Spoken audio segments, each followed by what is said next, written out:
First question for me, Iva, congratulations into your second week at a Grand Slam. Can you just give us your thoughts on the match today and just the emotions about reaching this stage? Yeah, I think it was difficult. A lot of ups and downs, and definitely had to hold my nerve a little bit at the end, getting broken so close to winning. So I'm just glad I was able to get it done in straights, and obviously to be in the second week for the first time is a milestone for me. So I'm happy. Absolutely.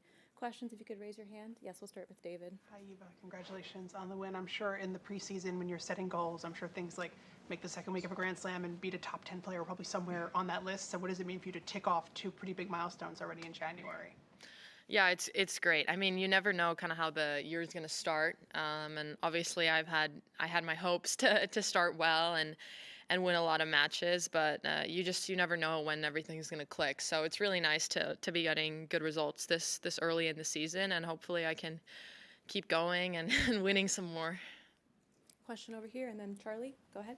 Oh yes, I'd love to hear about your mindset going into the match, and also if Novak said anything particularly helpful recently or at all.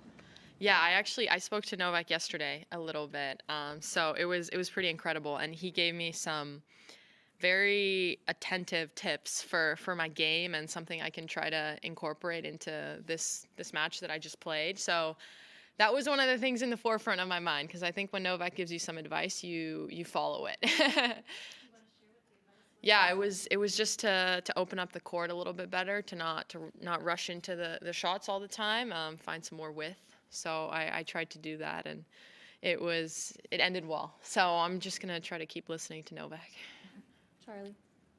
But how congratulations. How tricky was it coming so close, not serving it out, to kind of reset? Was that something you kind of work towards as well, like the mental side of things? Yeah, I think it was difficult. Obviously, you wanna serve it out on your first chance, but I didn't play a great game serving it out. I think I got a little passive, a little nervous, and she's obviously a experienced player, so she played her cards well and did what she had to do. So I think in the tiebreak, I got a little bit more assertive and executed. So I think the last 4 or 5 points of the tiebreak were very good. So I'm glad that I was able to kind of use the time when I got broken and had that setback to refocus and kind of get more aggressive.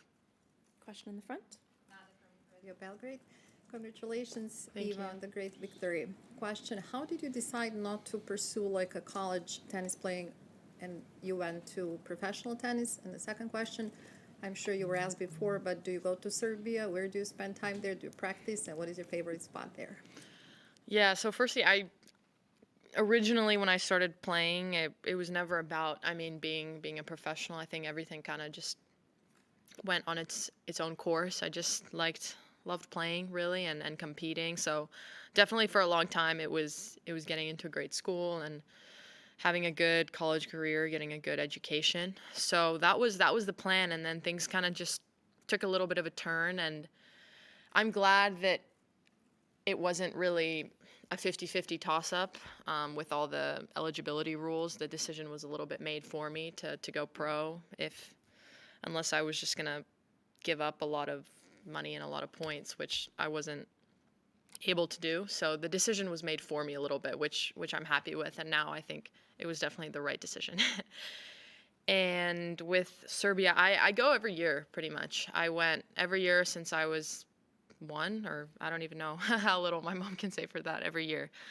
And I went last year as well, right after Wimbledon. So even now I try to find the time. Hopefully this year I can find the time. I go to Belgrade, the capital. I have family there, and then I go to Leskovac. I have my dad's side of the family down there. So I love the Belgrade waterfront right now. It's so beautiful. So that's my favorite spot currently. David. Back to that conversation with Novak, when you grow up idolizing a player, how surreal is it then for that person to have clearly watched enough of your game to be able to offer you substantive advice?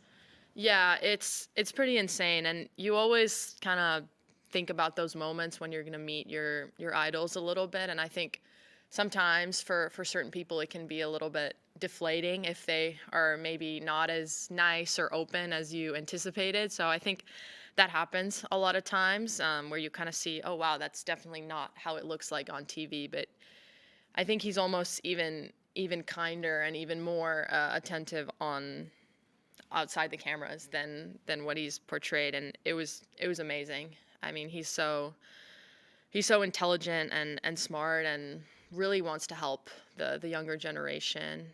So I'm really grateful to have that advice. So hopefully I'll speak with him more and listen to his advice. Question here. Hi, congrats. Are there still any wow factors for you walking around the grounds at a Grand Slam? And secondly, you haven't dropped a set here, so what have you been most happy with in your game so far?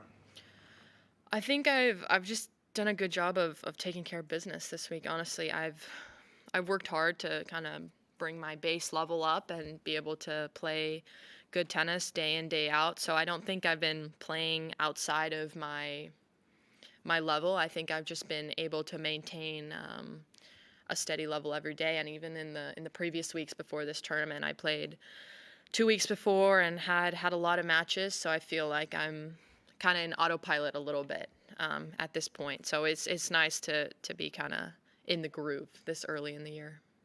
Any wow factors just still walking around grounds like this? Yeah, I You're don't know if young, that's is ever it? going to go away, honestly. I definitely feel a little bit more settled now than I did last year, and just feel like I belong a little bit more, and I've earned my spot here, obviously. So that's nice, but I think it's always going to be crazy, and a little bit of the wow factor, because not a lot of people get to be here and do this, especially when you go from the ITFs where everything is kind of very different than here. You're just really grateful. Cole. Hi, Eva. Well done. So your next matchup against Yulia Putintseva for a spot in the quarterfinals. Just your thoughts on playing her. She's someone who's been able to feed off, I would say, the negative crowd energy just because of the passionate fan base that she's playing against. Is that something you hope to take advantage of, and kind of just your thoughts on playing her? Yeah, I mean, hopefully I can keep it simple and not let the crowd and all that stuff get too much into the effect. Hopefully I can just play the better tennis out there.